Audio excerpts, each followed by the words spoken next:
É sempre complicado você vir após uma derrota e você falar qualquer coisa aqui, porque você tá tomado de raiva e você tá muito chateado e aí você acaba pesando a mão para um lado para o outro e tal, e sempre há uma preocupação. Assim como a alegria da vitória faz você falar além daquilo que aconteceu real.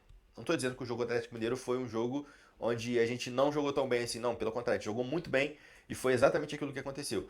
Só que a gente achar que aquilo vai ser rotina, vai virar algo que não, o Fluminense sempre vai entregar esse nível de futebol. Eu creio que também a nossa torcida também não estava esperando isso pro jogo contra o Mirassol, mas estava esperando um Fluminense mais competitivo, um Fluminense onde pudesse jogar bem. Eu acho que era isso que a torcida estava esperando. Se ia ganhar ou não, o resultado a gente não tem muito controle, mas jogar bem seria algo interessante.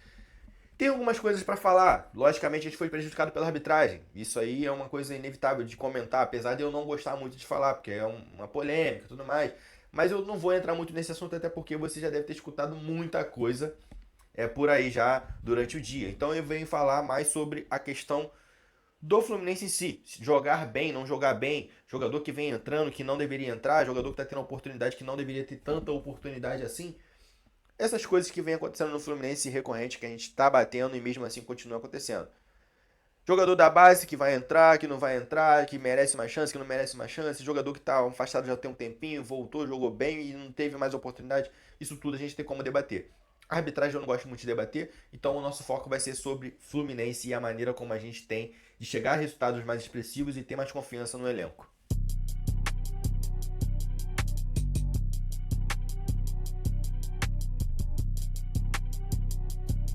Rapaziada, vamos lá, vamos falar um pouco sobre a troca de comando.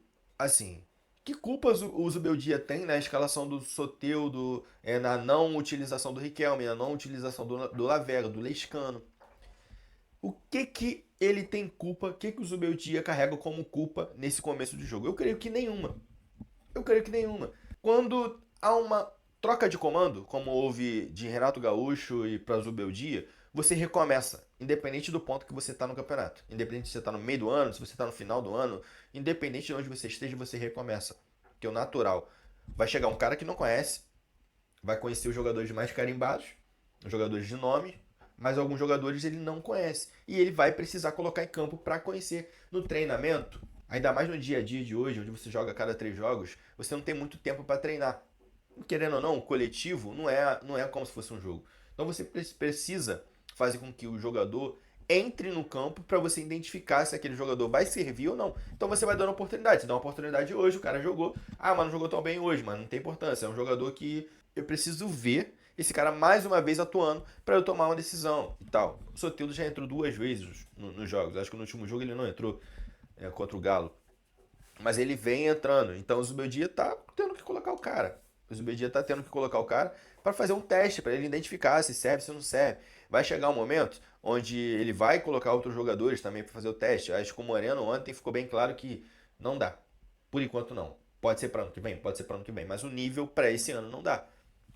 A gente vê que precisa de uma adaptação, precisa de mais confiança. Parece que tá com medo de errar e tá errando tudo que ele vê tudo que ele tenta fazer durante o jogo.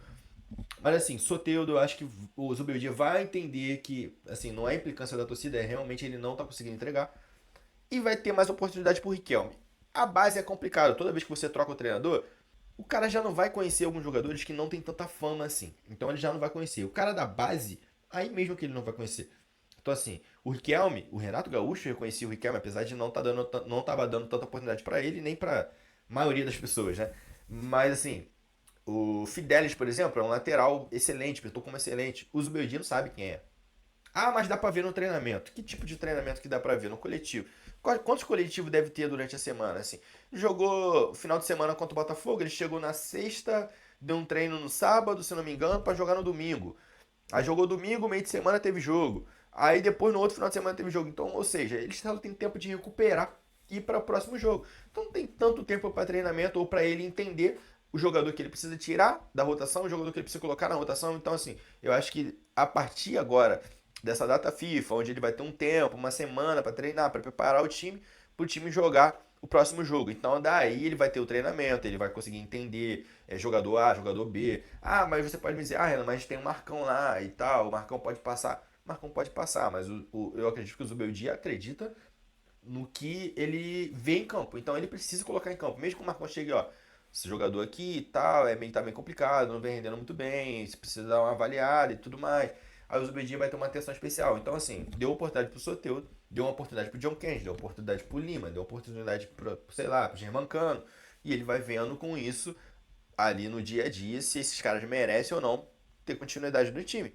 O Keno ontem jogou e, cara, o Keno Lazar tremendo. Toda vez que ele começa jogando um jogo, ele se machuca. Foi assim contra o Fortaleza também, no Maracanã, ele se machucou, vem sofrendo com algumas lesões. Então você já tem o desfalque do Ganso, que é uma liderança técnica também, que faz falta. Uma Costa saindo no jogo, você ter um Ganso no banco para colocar, ele também seria interessantíssimo isso. Teve o desfalque do Kevin Serra, teve todos os problemas ontem, mas as opções que ele tinha no banco, ele acho que ele poderia jogar com o Riquelme Felipe. E assim, acho que a torcida tá de saco cheio, mas o Zubeldia não faz parte dessa conta. Ele tá chegando agora, mas a torcida tá de saco cheio de ter a oportunidade para vários jogadores que não tá rendendo há muito tempo e outros jogadores que a torcida tem um carinho que quer ver mais em campo, mais oportunidade, não é só botar em campo um jogo, mas dar dois, três jogos, igual tá dando pro Soteldo, pra ver se o cara consegue render, porque sabe que tem talento, igual o Riquelme Felipe, igual o Fidelis, entre outros jogadores. Então é meio complicado. A lateral esquerda ninguém consegue se firmar. A gente vê o René errando bastante. Então, assim, oscilou muito. Ele tá indo mais pro normal do que a gente já conhece de René. Então, para onde ele saiu, de todos os clubes que ele saiu, ele nunca deixou saudade. Os caras sempre.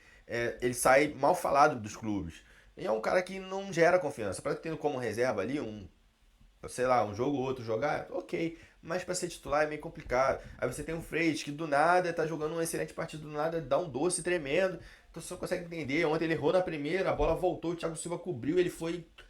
Errou na segunda, o Thiago Silva no chão, levantou, tentou recuperar, mas não conseguiu. Cara, então assim, a gente tá esbarrando na falta de elenco.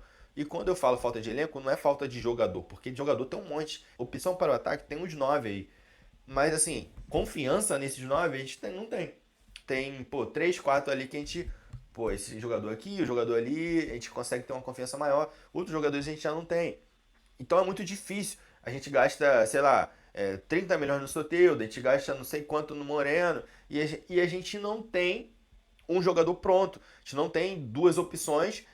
Pelo nível que gastou, deveria ser duas opções, pelo menos minimamente duas opções no banco. Deveria ser titular, mas vamos lá, não deu para ser titular. Minimamente opções no banco para entrar e não sentir o jogo. Mas não é isso que acontece, não é assim que funciona.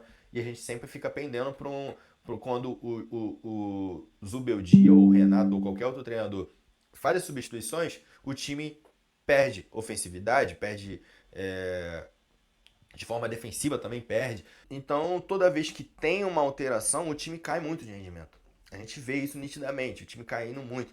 E não é coincidência, porque as peças que estão não estão conseguindo render para manter um time fluindo naturalmente. A gente atacando da melhor forma possível, defendendo da melhor forma possível. O Thiago Silva não aguenta jogar todos os jogos, mas sempre quando ele sai, entra o Ignacio, que não é um jogador à altura, mas assim, não é um mau jogador. Eu até gosto do Ignacio mais do que o Freitas.